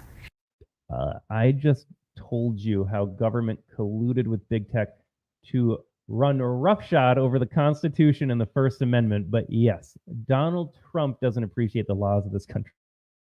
And they either want to win this election or they are using rhetoric of taking it by force. That is what they mean, and that's what they're doing when they are inciting violence and hatred against Latinos, against Black Americans, against Americans who don't have children, against, you have J.D. Vance literally talking about watering down people's right to vote depending on if they can viably carry a child or not. We have to understand how. This is not a hoax, but for what it's worth, if you want my opinion, I think voting should be much more restrictive than it is. Not only should it be harder to vote, you should have, well, you have to show an ID. That's not exactly hard. You should have to take a test. You should have to have some net positive contribution on society. That means you pay taxes in some way, shape, or form, more than you receive back. You should own land. I would be fine with that as well. I love the idea of having a buy-in to this country. I can only vote if I have a stake in this country, not just in the present, but in the future. Having kids sounds like a great way to make sure that I will vote for policies that benefit not only me, but have long-term thinking involved. If I can just vote for as many goodies as I want right now, I'm a young single guy, a young single woman, I want to have as many abortions as possible, or I want to get this much welfare as possible, and I don't care if we rob from the US Treasury, I don't care that we're $36 trillion in debt, because in 10 years, I'll have what's good enough for me. You should have to have a buy-in to this country, and you should have some invested long-term thinking as part of that country. So when AOC is fear-mongering there, number one, Donald Trump and J.D. Vance are not going to do this. That would require amendments to the Constitution. But for what it's worth, I am all for it. So these people always run great ads for Donald Trump and J.D. Vance. Voting should be harder. I think we have seen that play out. Voting is too easy, too accessible. Unhinged this campaign has gotten, and the only reason that the rhetoric has gotten this far is precisely because they are trying to prime the kind of froth that led up to the January 6th. All right, we've got to debunk this too. She used the word, they're using all this rhetoric to gin up the froth. This is the side, and we're going to go to Trump as Hitler is next, I think, because it ties into what their narrative is around the Madison Square Garden rally. They have called Donald Trump Hitler for 10 years now. Donald Trump has survived 2 assassination attempts because they have called him Hitler for 10 years now. They have not toned down their rhetoric, even though they know what it leads to. This woman is not sincere in the least when she's concerned about the political rhetoric in our landscape right now. They want Donald Trump assassinated. Otherwise, they'd stop calling him Hitler. And when you see some clips that I've got for you in tweets about how he survived his assassination attempt, you will find out that you can't have it both ways. But her side is calling Trump Hitler. She is calling we have a clip of Joe Biden calling half this country MAGA extremists. Like, we graduated from deplorable to the largest domestic terrorist threat in the United States. But she's the one concerned about political rhetoric. Spare me. Attack on the Capitol. And so it's very important that we connect those dots. And right now, the campaign is scrambling, and they're trying to blame this rhetoric on a so-called comedian. This is not a comedian. This is the Trump campaign. They invited this rhetoric on their stage for I watched the 11-minute clip of Kill Tony before I started the show today. It's funny. I mean, it's not the funniest thing I've ever seen. He gets some good lines in there. I think he was nervous. I don't think the crowd really appreciated him, which is an interesting angle. Actually, I hadn't thought about this before. I watched the clip several times throughout. He's kind of like, ooh, a tough crowd. Like the Trump rally itself, the people attending the Trump rally didn't necessarily love the humor they were listening to. Now, I laughed out loud. I'm in my little studio here. No one else is around. You kind of feel silly when you burst out laughing. Like, he had some good comments and he went after everybody. And again, comedians should do that. You want to feel uncomfortable in comedy. You want someone to say things out loud that are true, or you want someone to be edgy in a not a mean-spirited way. Like leftist feminine comedians, they're not funny even though they're edgy. But this guy hit all the right chords. It wasn't my brand of humor necessarily. I don't think it was the appropriate place. The Trump rally a week before the election, if I'm running a campaign, I probably choose someone a little more sanitized. But he's a comedian. This is what he is known for. Even Jon Stewart was like, hold on, guys. Like, this is what comedy does sometimes. So they're just fake outraged over the comedic performance of Tony Hinchcliffe. I can't do any more AOC. Let's move on here. This is Mika. This is something else. People are seeing that rally at Madison Square Garden, seeing all those people. Doesn't mean he's going to win the race. But my point is, it's discouraging that so many people would gather and rally to hate. To be clear, if you support Donald Trump, you have hate in your heart. Because I couldn't fly to New York. I couldn't go to the rally in person. I'm going to vote for Donald Trump. But she's saying that I have hate in my heart because I would have been there. If you support Donald Trump, you are a hateful person. Now, just imagine for a second where this rhetoric leads. Not only does it lead to assassination attempts on Donald Trump, but do we really need to think that far ahead of the rhetoric from AOC describing Trump supporters? Now, Mika Brzezinski, her rhetoric of Trump supporters, like Hillary Clinton a couple of years ago, we should find that clip, talked about sending us to re-education camps for supporting Donald Trump. Let me look for that while we play the rest of it. Hate speech in America, that it's discouraging and it hurts that people who have family in Puerto Rico, who are Puerto Rican Americans, who are American citizens, are hearing hate like that. It's discouraging, Joe. And I do want to show Michelle Obama and Kalamazoo, but I just think it's important to look at the situation. And it's not just, oh my gosh, about the race. It's, oh my gosh, how did we get here? How did we get here where a stadium of people come to hate? That's a different country, a different time. You know how you get past that? How do you get past that? Work harder, vote. Yes. And those are nice platitudes. Or you can stop lying to us. I know how you can get past it. People don't understand this. Donald Trump became who Donald Trump is. MAGA became what it is. The America First movement became what it is because Americans were tired of status quo politics. On the Democrat side, you have seen them just go from loony to loonier. Even though Bill Clinton, I was going to pull the State of the Union address from Bill Clinton in the 90s, they're talking about how we need to have borders. Hillary Clinton was going viral. Someone resurfaced her clip about talking in 2008 about we need to have a process at the border. We got to deport these people. We can't have illegals in the country. You've seen the evolution of the Democrat Party. They are absolutely insane now. They represent the interest of Big Pharma, the MIC. They're in bed with the media, the LGBTQ lobby, which that is its own hoax to talk about how, oh, Donald Trump hates gay people. The media and the Democrat Party are the reason why we have Donald Trump, because he looked around and he said, I can't support the Democrats anymore. And the Republican Party of like George Bush and John McCain and Mitt Romney, like these neocon warmongers that have never seen foreign entanglements that they didn't love, they'll campaign in every 4 years on we love your right to guns and we are pro-life, and then they never do anything about it. Like the establishment uniparty is a real thing. And now the media's lies about Donald Trump have only made it worse. We are tired of politics as usual. That is Donald Trump's appeal. We are willing to forgive whatever personal transgressions we're bothered by. We're willing to forgive the exaggerated speech, the hyperbole sometimes. Yes, on the Rogan show, great interview, by the way, if YouTube took it down. Donald Trump likes to talk about himself a little bit. He's a businessman. He self-aggrandizes. He has a brand. I'm willing to forgive all of that because he calls out the political BS. He calls out the lies on both sides. Like, let's not forget that in 2016, he's up on stage against Jeb Bush and just controls that entire narrative about the Bush dynasty going for oil, getting people killed in needless wars. Donald Trump went after everybody, and that is why the establishment hates him. He's not just going after Democrats, he's going after the entire establishment, rhinos included. Mitch McConnell, with one of the most consequential elections in 2024, a week away, came out and said, I don't support Trump and the MAGA movement, and then they're like a cancer on society. Mitch McConnell, a Republican, like, he is establishment to his core. Kamala Harris, Mitch McConnell, no different. Donald Trump speaks for all of us when he says, you're tired of this political status quo. I'm tired of the political status quo. Let's do something different. Donald Trump's appeal, let me say it again, is not everything else they're framing it up to be. There is not hate in our hearts towards others, towards immigrants, towards blacks, towards gays, towards Hispanics, whatever they'll have you believe. Yeah, there is hate in my heart. It is hate towards the establishment. We should all hate the media's lies, and we should hate the Washington establishment. Why are we even not agreeing on this? Do you not hate the media after they lied to you? We've gone through so many media lies.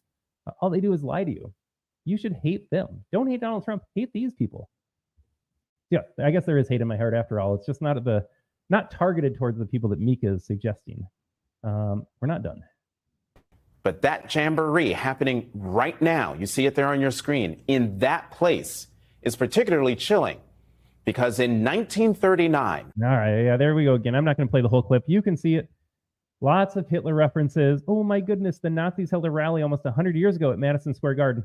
That makes Donald Trump Hitler. Dustin Grage had a great thread, though. President JFK held a Nazi rally at Madison Square Garden in 1962. Jimmy Carter did a Nazi rally at Madison Square Garden in 1980. Bill Clinton had a Nazi rally at Madison Square Garden in 1992. Oh, do we have more? Oh, here's Carter and Mondale at a Nazi rally at Madison Square Garden in 1976. Like, people have gone to the Madison Square Garden before.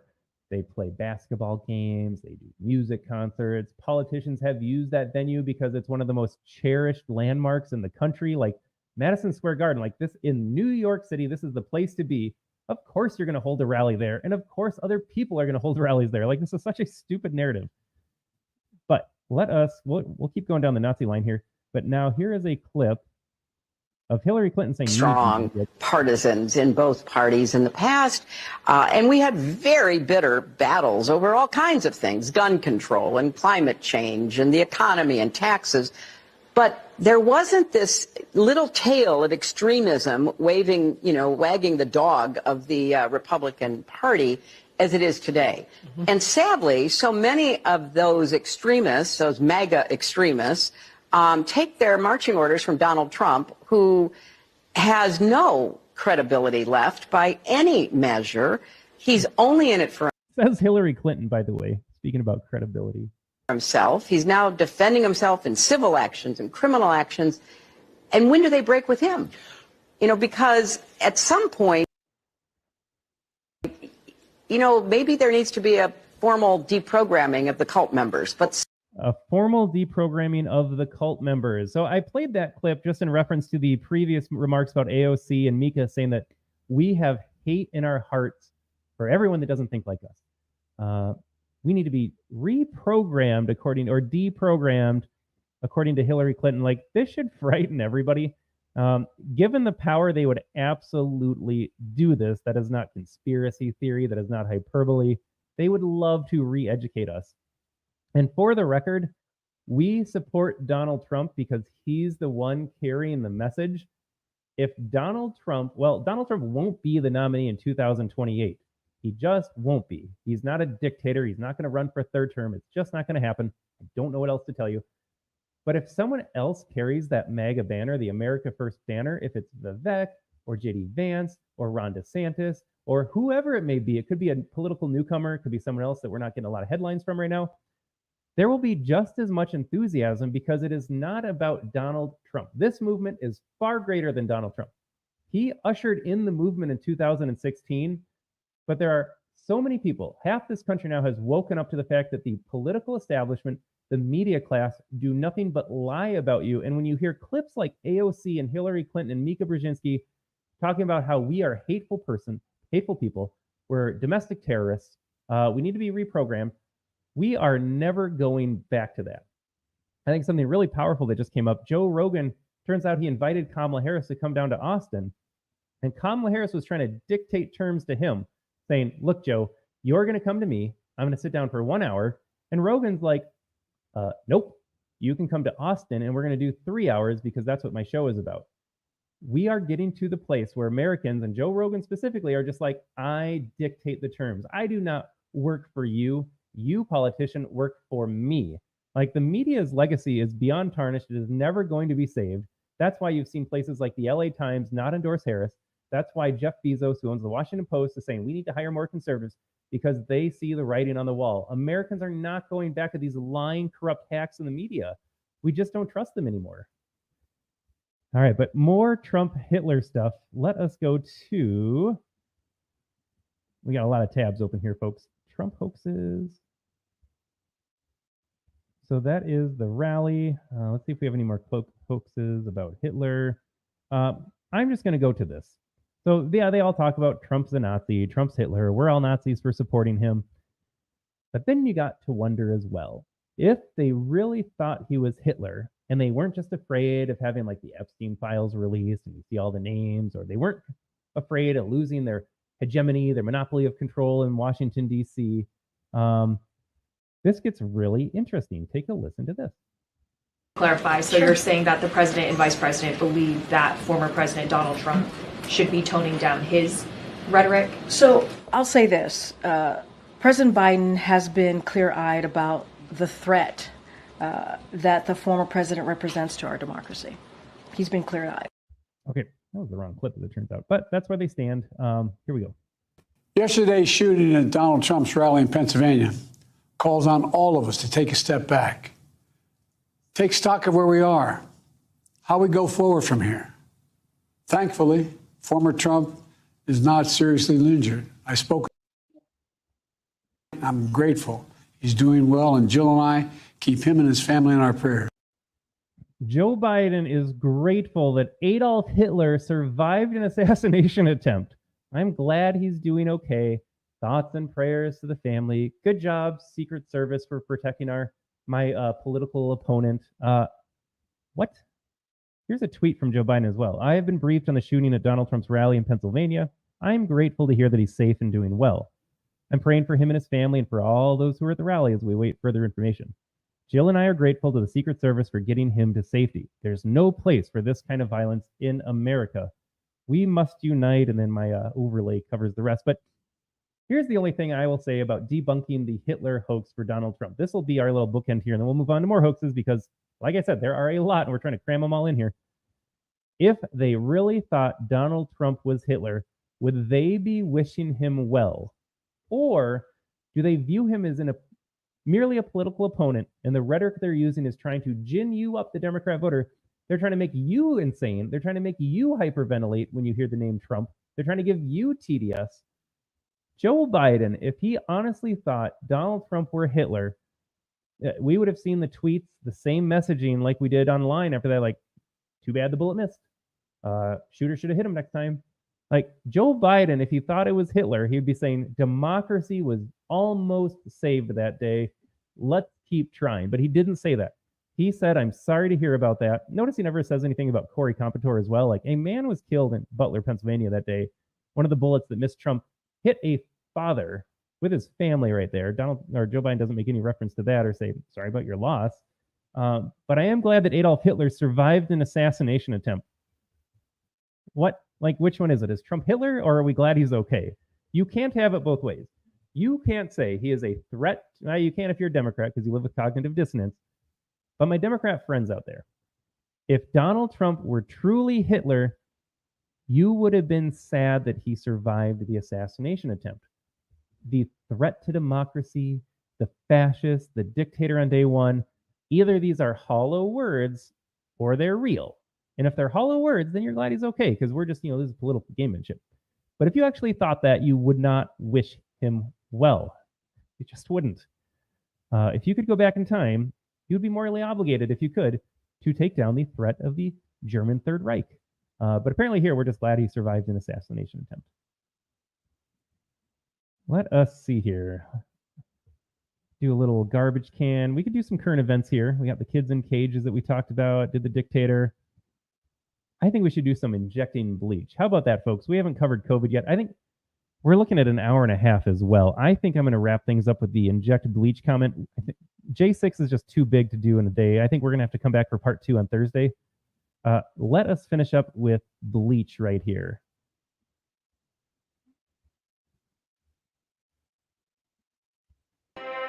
Hello, everyone. I'm Principal O'Grady. Welcome to... We'll set this up a little bit. This is Saturday Night Live.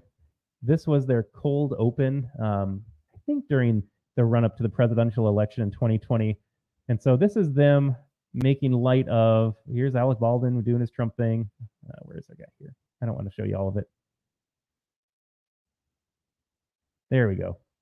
This will set up our conversation. Fauci! And don't you hate when these elite medical experts tell you what to do? Just, excuse me. Good old invincibility juice. Ew. Cheers to you guys. All right, so SNL promoting the drink bleach, inject bleach. Bleach is going to save the world from COVID. That's what Donald Trump told us, apparently. I'm going to go to, for this segment as well, I referenced the American Debunk site when I started the show today. Great resource. Check it out. They have a lot of similar stuff that I do. Let us go to, though, some headlines. So Political ran a headline in the year after that. So this would have been spring of 2021. It's been exactly 1 year since Trump suggested injecting bleach. We've never been the same. And so that's a headline for Politico that American Dunk pulled out. I think they have a clip of, here, we'll do this clip as well. What do you say to voters who feel they are worse off under your presidency than they were under President Trump? We got to take a look at what I was left when I became president and what Mr. Trump left me. We had an economy that was in free fall. The pandemic was so badly handled. Many people were dying. All he said was, it's not that serious. Just inject a little bleach into your arm. You'll be all right. The economy collapsed. There were no jobs. Yeah, I didn't even have time to go through the economy collapsing. Democrats championed lockdowns. When you lock everybody in their home and you say you can't go to work and you need to shut down the economy, what did you think was going to happen? You don't get to shut down the economy and then blame Donald Trump for inheriting a bad economy, Joe Biden. Like, Democrats were the champions of don't send your kid to school, don't go to work, don't worry about supply chain issues. Like, you need to stay home and make sure you don't breathe. Hold your breath for the next 2 years until we get a vaccine produced. In the meantime, mask up when you're in your house. Make sure you mask your kids up when they go to bed at night. Don't go to work, though. Do not go to work under any circumstances. And then I inherited a bad economy. Like, yeah, you just can't say that. But there he was. This was the June debate again that I talked about earlier, where they made sure they had a chance to push out Biden and have 4 months to run somebody new. But he inject bleach. Donald Trump had horrible COVID policies. He said to inject bleach. The only problem with the Donald Trump said to inject bleach is that he actually never said the words to inject bleach. What he did say, and what people said, and I have the press report that day, I have Donald Trump speaking to reporters on April 23rd, 2020. You can go look that up yourself. They were talking about using light as a disinfectant. In fact, I'm reading from Scott Adams, did a little write-up on this as well. A major focus of the event, again, the April 23rd, 2020 press conference, a major focus of the event involved the concept of killing COVID on external surfaces using sunlight and UV light. Light as a, quote, disinfectant was collectively mentioned 21 times by the experts. Trump's going to have 2 other people on the stage. One is Dr. Bryan and one is Dr. Birx, and by Trump. Importantly, Dr. Bryan explained that light was the best solution they tested, and it killed the virus in 1 minute. So that is the setup here. Why don't we just play the clip? Donald Trump never said the word bleach. The media took the word disinfectant and ran with it. But now, understanding the context, they are talking about light as a disinfectant, not bleach, light. Take a listen to this. We're thinking of if and And every single day, we are one day closer to opening up America again. Totally into that world, which I find to be very interesting. So supposing we hit the body with a tremendous, whether it's ultraviolet or just very powerful light. Humidity increases with no sun involved, you can see how drastically the half-life goes down on that virus. So the virus is dying at a much more rapid pace just from exposure to higher temperatures and just from exposure to humidity. If you look at the fourth line, you inject the sunlight into that, you inject UV rays into that, the same effect. This part is important. This is Dr. William Bryan. Again, he is one of the experts called in by the Trump administration to speak at this press conference. Did you just catch that he used the word inject? I'm going to back this up just a little bit. Just from exposure to humidity. If you look at the fourth line, you inject the sunlight into that, you inject UV rays into that, the same effects on line 2 at 70 to 75 degrees with 80% humidity on the surface, and look at line 4, but now you inject the sun, the half-life goes from 6 hours to 2 minutes. That's how much of an impact UV rays has on the virus. Okay, so talking about light and UV rays, you can inject them. Here's a fun story. Let's share this really fast before we finish up with the president's remarks at the time. We have right here from the Wall Street Journal. An experimental ultraviolet light treatment for COVID-19 takes political heat. This story was published shortly after that press conference where Jim Acosta of CNN fabricated the inject bleach comment, and now you're, oh, Donald Trump's an idiot. He's talking about bleach, and he's already talking about hydroxychloroquine. I got an article from CNN in just a second for that as well. There was a company experimenting with injecting light into your throat because, as that Dr. William Bryan mentioned, turns out the virus didn't respond well to heat, humidity, certain UV rays. And so this company, little tube in your throat, inject a little light into your throat. I hope nobody clips that part out of context right there. This story got removed from YouTube. Just remember the censorship of the time during the Trump administration reacting to COVID early on in those first couple of months. This guy writes an article, the founder of a company experimenting with injecting light to treat COVID. Censored, completely censored. You never heard about this because, well, if you want to get an emergency use authorization for the vaccines, you can't have other treatments ready to go. Gosh, is that why they made sure to villainize ivermectin and hydroxychloroquine and UV light injections? Because if that works, now I can't get an EUA. Now I can't speed up the vaccine development and approval process. Now I've got to take the usual 6 to 8 years to get it approved and mass produced for the market. But let's villainize ivermectin and hydroxychloroquine. Let's just ignore the fact that we have injecting light as a possible treatment. Where is my CNN article? Oh, CNN wanted you to make sure that, sunlight's not a panacea. It's not going to be a cure-all. So just ignore what Trump's expert said on that, even though he was not being political. I just love this line because in retrospect, it is such a lie. Trump and his allies and conservative media spent weeks touting hydroxychloroquine based on small anecdotal studies. They even try to cite a study by the National Institute of Health. Look, folks, hydroxychloroquine and ivermectin work.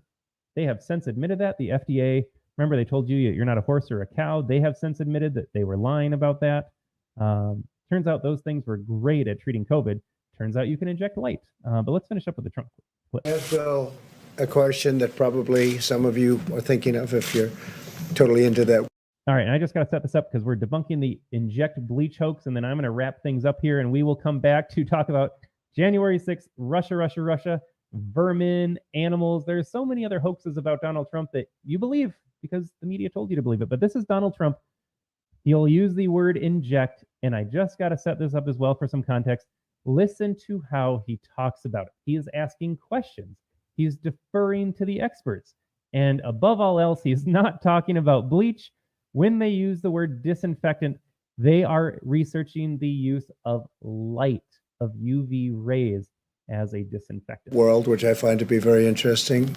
So supposing we hit the body with a tremendous, whether it's ultraviolet or just very powerful light.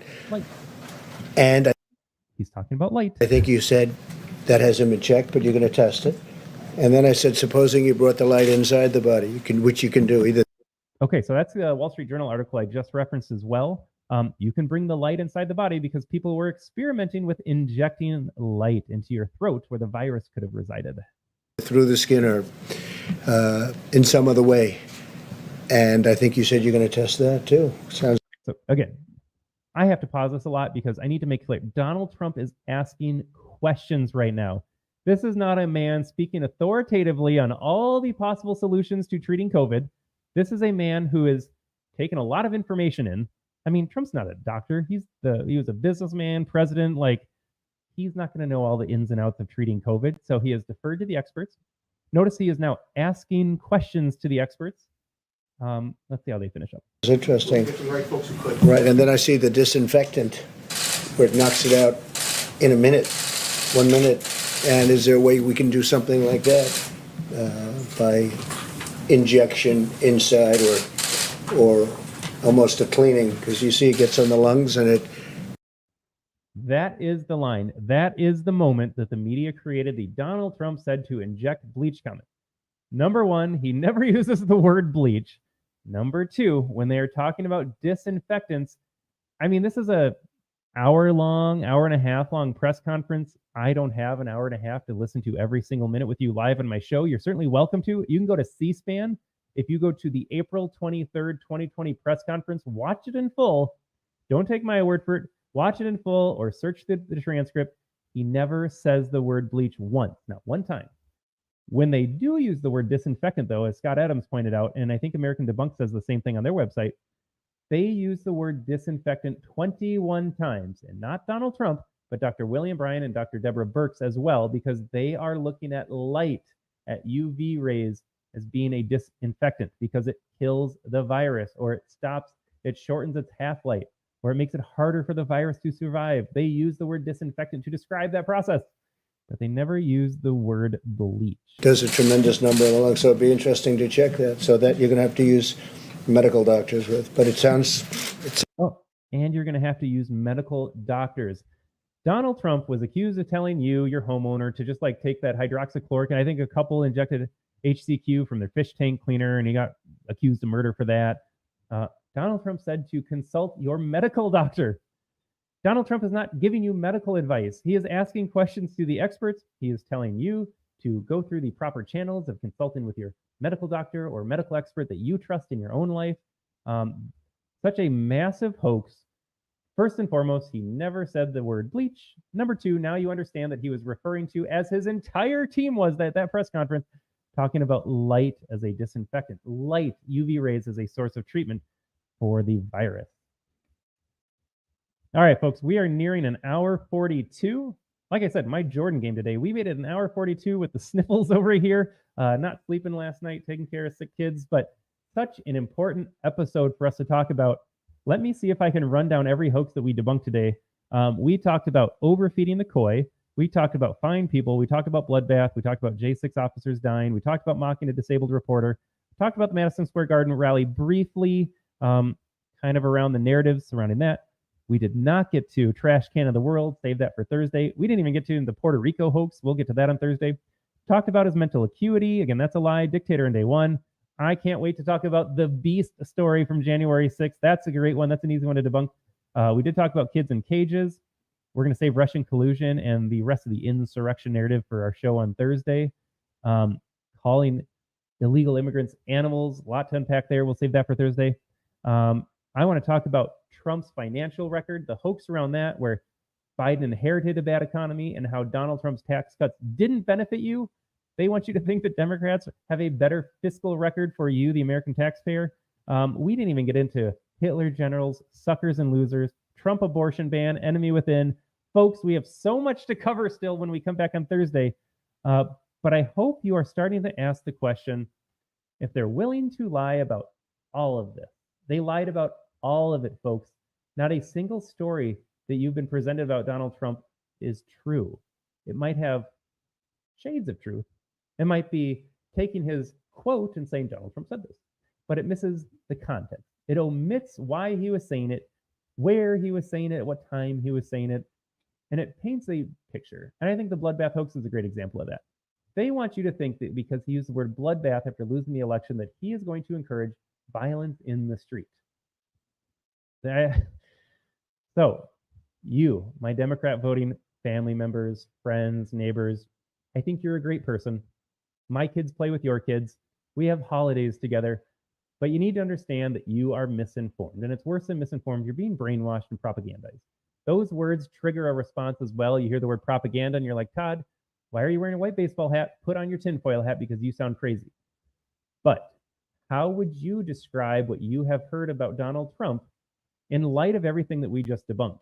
We debunked all of those Trump stories. And I'm just a regular guy. I have a studio in my yard. I am not a professional at this by any means. I was able to find clips on the internet of Donald Trump saying things in full, in context, and compare that to what the mainstream media or the Democrat political class is saying right now. And I'm just like, these two don't line up. You have been lied to. And like I said, for the small majority out there, they're okay with the lies. They want a big government. They want communism. They want less control in their own lives. But for you, just the people I hang out with or spend time with, holidays, weekends, you want the same thing I do, but right now you're being prevented from voting for that because you are operating under false conditions, false premises. Donald Trump is not the threat they make him out to be. We have so much more to say about this on Thursday when we wrap up our Trump hoax. And folks, the election is 1 week from today, 7 days. And I will say this, if you think all this chaos ends in 7 days, you got another thing coming. The election is in 7 days, but that doesn't mean that the nation is healed. It doesn't mean that the narratives from the media stop coming out. It doesn't mean people stop lying to you in the media and the political class. Expect it to get worse and expect media stories to only get exaggerated. Now that you can see, you've seen a little bit of the playbook about the media. This is what Trump says. This is how we're going to frame it up. This is how we're going to report on it. It's only going to get worse. They do not want Donald Trump to be inaugurated. Between the election and Inauguration Day, you can expect so much more coming out. And the Democrats, again, when we talked about this on Thursday with the insurrection, they are trying to set it up where they can prevent Donald Trump from being sworn in as the next commander-in-chief. But stay tuned for that on Thursday. Thanks for tuning in, folks. Again, we are a live show. Let me know in the comments below next Thursday how you feel we're doing on this. If I missed one, if you want me to talk about one, let me know in the comments below. But I hope you have a great day, and we'll be back here next Thursday, 9:30 Central Time. Hope to see you there.